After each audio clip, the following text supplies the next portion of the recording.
That's true. So, Jerry Lang, Ward 6 council member running for re-election. Appreciate you sitting down with us.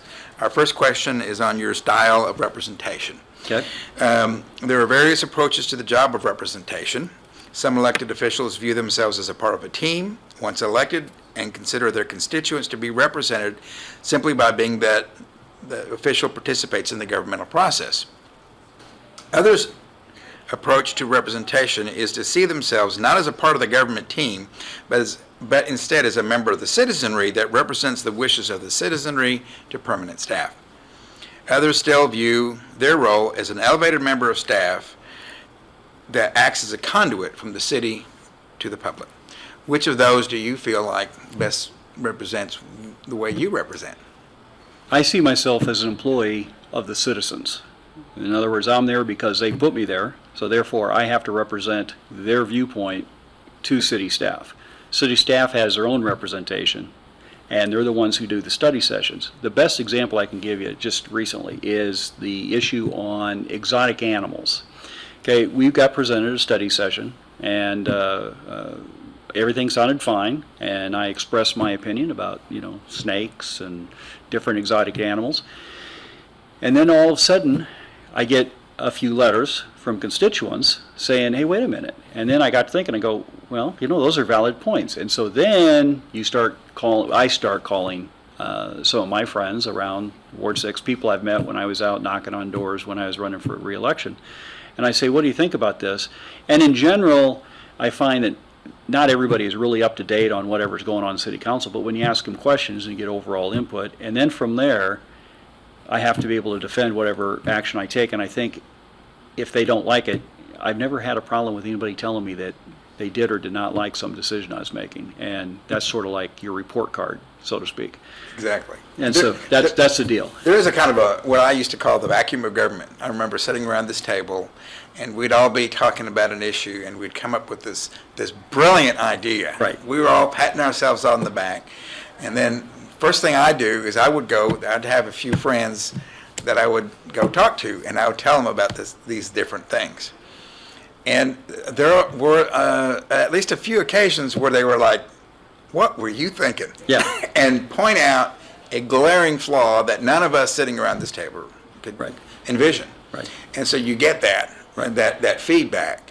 And so how do you carry that back, that feedback? Well, see, and I have no problem asking questions. And I think that's where my talent in the business world, before I became a teacher and then an assistant principal, my talent was I didn't have a problem asking questions. And even if you were in a room and there was a whole bunch of people sitting there and they were all in favor of it, I still had no problem saying, well, why is this way? And another good example of that is we're talking about the East Side Library.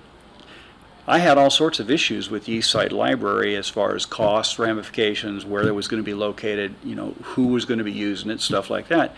And I wanted to ask questions. Now, I can tell you my constituents wanted an East Side Library, and that's fine. And I'm 100% for the East Side Library once I had my questions answered. Is it a good use of taxpayer funding money? Was it where it was supposed to be? And if I could go and defend my position to, in a sense, my bosses, I had no problem doing that in business world.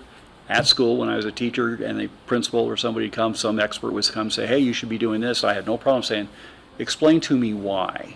I need to know why this is a good idea. And so the same thing happens. Now I had a lady last night write me an email about the exotic animals, and she was saying we should ban all snakes.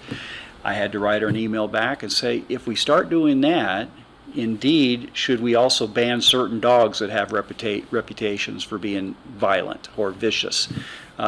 It's a slippery slope, and so I have no problem defending why I made my decision, and then they have the certain right, and they will do so this next upcoming election, say, you're fired. Yeah. To borrow a phrase from somebody who is supposedly popular in the United States right now. But no, that's it. It's a give and take, and the one thing about the business thing that really has benefited me, I've gone to a lot of seminars, and one of the things that will kill a business, and I think also kill a city faster than anything else, is groupthink. Somebody's got to be willing to say, wait a minute, what about this? If everybody's sitting around the table and nobody's saying something different, then somebody's not thinking. Yeah, I really believe that. I mean, if everything is completely unified, I wonder, okay, what mistake are we all overlooking? And we're just going along to get along. Not something I usually do. The next question is about your relationship with staff. The charter denotes specifically how the roles of council members. And how do you view your role as a council member with regards to the city manager's staff? I never initiate a contact with the city staff. I go to the city manager first and I say, here's what my issues are, or here's what I'd like to find out, or here's the questions. Then he will respond back usually by directing it on and saying, Sean will take a look at it, or somebody will get back in touch, whether it's Susan Connors or whoever. But the staff will then get back in touch with me, and I assume that is then my permission, so to speak, from the city manager to talk directly to the staff. It was funny going through the municipal league training program, which I love the part where the one lady said 101 ways to end up in jail. I took notes. Yes. Where they said that really our only job is the supervision of the city manager. And we should respect that. It's his job to manage his people. I would no more want a parent going to our janitor in school, for example, and telling them what they are doing wrong or right. That's my job. Right. If you have a problem, come and tell me, and we'll deal with it. And it's also my job to, ease over any concerns, controversies, not questions you might have. I mean, we have to respect him, because if we don't respect his ability to manage, then quite frankly, we should get rid of him and get somebody who will do a better job. Well, let's switch to the mayor now. The mayor has a role in the charter. We don't have a strong mayor form of government. We have a manager-mayor form of government. So how do you see council's role in interacting with the mayor? Well, I do believe in a collegial approach when it works.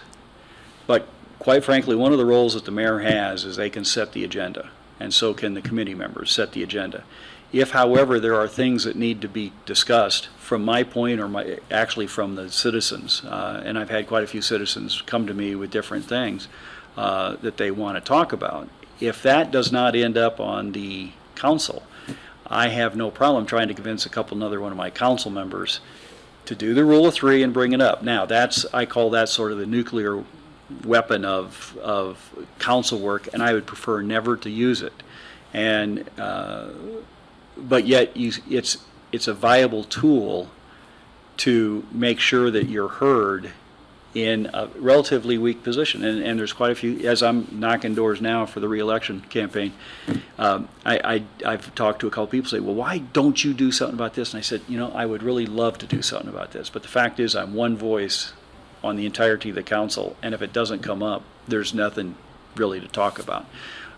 So I try to make my expressions known, or the constituents' desires known through the appropriate committees, and then hopefully we can bubble it up. And quite frankly, I challenge some of my constituents to, or other constituents for other council people, make this known. I mean, why do you think there is that resistance? I understand you refer to the Rule 3 as a nuclear option.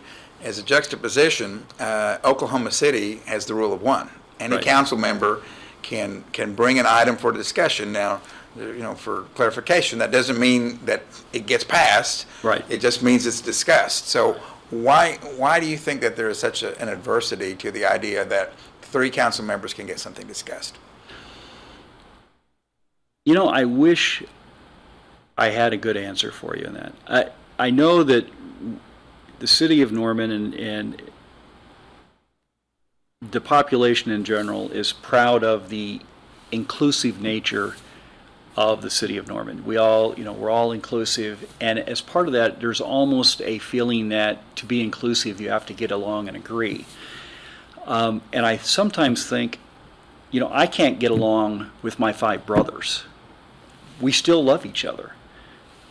So I think it would really behoove us, though, to get rid of some of the stigma attached that you can be inclusive, you can be together, you can love each other, but you can disagree about very basic things. And the way to take care of that is, well, unlike my brothers who will beat the heck out of each other, well, we used to anyway, but unlike them, and where we'll, holler and scream at each other, but then when it's all done, we still are brothers, we still are friends, we're still, respect each other.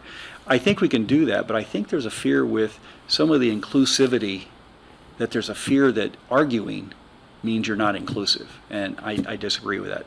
I grew up in a household with a philosopher as my father, and we were required to argue. So. Yeah, well, you know what I'm talking about. I mean, respectful disagreement Right. is there's gonna actually be- a sign of respect from where I come from. yeah, and you can disagree on significant issues. And still be very respectful of each other. Which segues beautifully into the next question. Okay. Which is, as the elected voice of your constituents in Norman's inclusive community, how would you approach a controversial issue?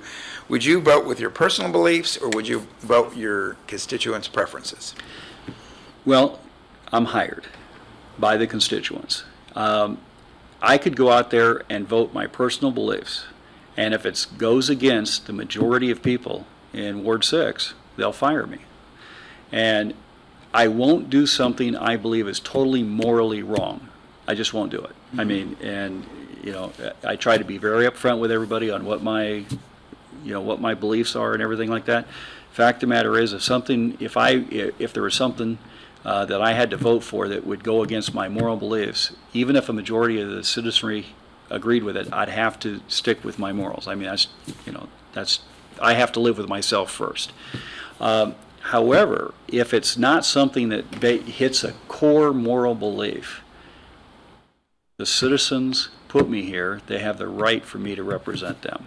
But there are times when, being a council member, you've sat through all those meetings, you earned what we used to call the merit badges, and wastewaters and stormwater and water, and you've got all that information. Not to say that you're smarter than them, you just Right. have got that information. Oh, so right. there might be times that there's a lack of information or lack of communication that skews the public view. Oh, absolutely. And in those instances, what do you feel like you should do? I at that point feel it's my job as their employee, just like if the boss told me to go do a project, he may disagree with what my final recommendation is, and he may fire me. But if I have the information, and again, the water thing is a perfect example. I had a whole bunch of people, my friends who helped elect me, who did not agree with me voting for the water deal. But we absolutely, as a city, had to have it based on all the information presented to me. So now I switch from, I have got to convince my boss that I made the right decision. Absolutely. And that's the deal. It's something as picayune, not picayune because it was a huge issue, but it's something like that. I went to a meeting with some of the people who really helped get me elected. And man, I had a tough hour and a half as I was being grilled about why could you possibly do this? Well, the reason why is because we needed it so desperately as a city if we wanted to continue as a city. That's bottom line.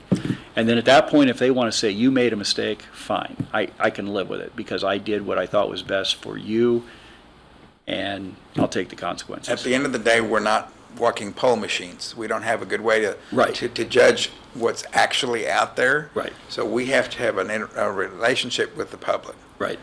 and make a judgment, because that's part of the reason why we're Right. doing this, is to see what kind of judgment you have. Right. And that kind of segues into our next question, which is about trust, which Okay. is essential in governing. Right. If you want to pass a water rate increase, the public's got to trust you. If you Right. want to extend public safety sales tax, Right. make it permanent, they better trust you for having gotten done the things that Right. that you said you were going to do. Absolutely. How do you go about building trust in the community? Easy. Don't lie. The best example of that I've got is I had some people who had some real issues during the stormwater, okay, and they had a lot of property damage.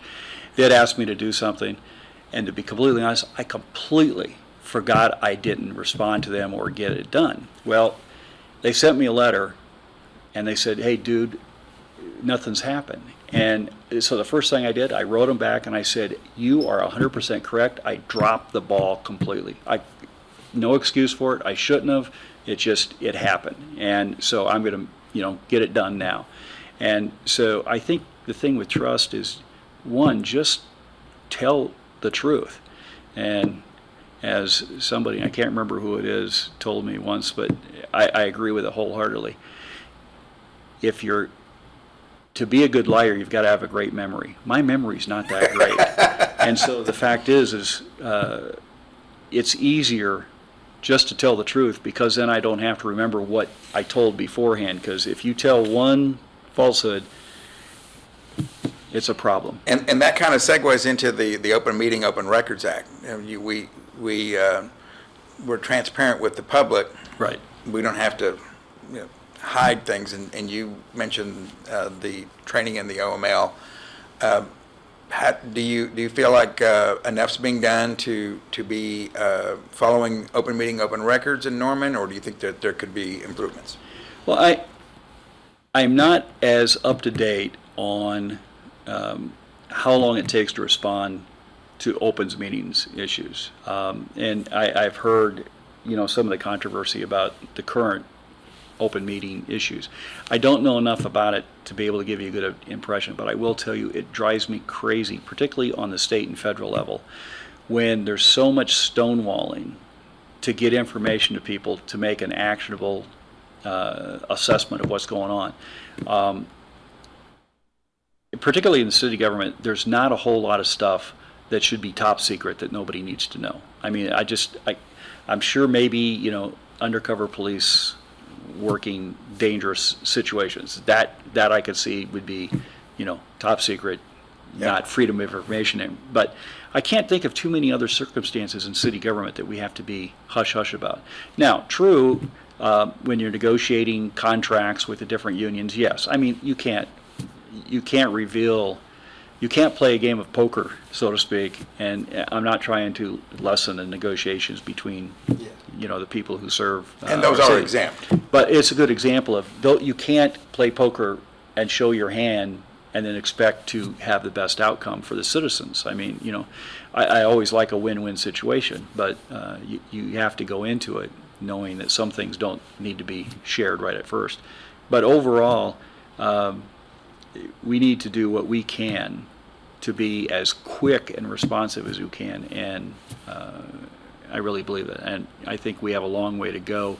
I think we do a pretty good job in Norman, but I don't think state and federal, but I don't have to worry about that because I'm just worried about Norman. This should do you're a citizen. I am, but, Thank you. But there you go. Thank you very much, Jerry. Appreciate your taking the time. Love to do it. Have a good evening. Thank you, sir.